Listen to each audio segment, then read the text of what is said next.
Għattilet darba f'5 xhur Aġenzija Internazzjonali ta' Kreditu tagħti ġudizzju negattiv tal-andament ekonomiku u finanzjarju ta' pajjiżna.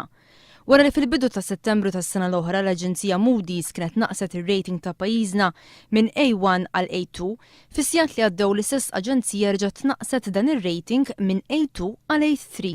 Bil-konsegwenzi li Malta sa tinsab fl-istess pożizzjoni tal-Italja, pajjiż li bħalissa għaddej minn kriżi ekonomika kbira.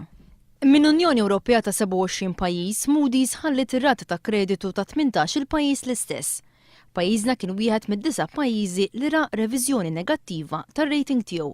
Moody's qalet li jekk il-prospetti ta' tkabbir ekonomiku ta' pajjiżna jmorru lura b'mod sinifikanti, tant li affettwaw il-mira tal-konsolidament tal-finanzi pubbliċi, hemm il-possibilità li r-rata ta' kreditu ta' pajjiżna tkompli titnaqqas.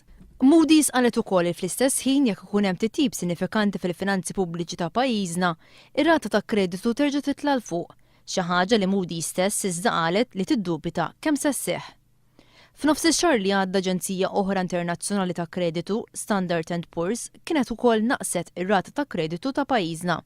Standard & Poor's kienet inkludiet lil Malta fost il-pajjiżi li l-prospetti tagħhom huma negattivi, waqt li kienet qalet li hemm 30% ċans li rata ta' kreditu ta' pajjiżna jerġa' jitnaqqas għal darb'oħra kemm matul din is-sena u wkoll matul is-sena li ġejja. Ir-rata ta' kreditu ta' pajjiżna jkollha fost oħrajn impatt fuq kif investituri barranin iħarsu lejn pajjiżna meta jiġu biex jagħmlu d-deċiżjonijiet dwar l-investimenti tagħhom.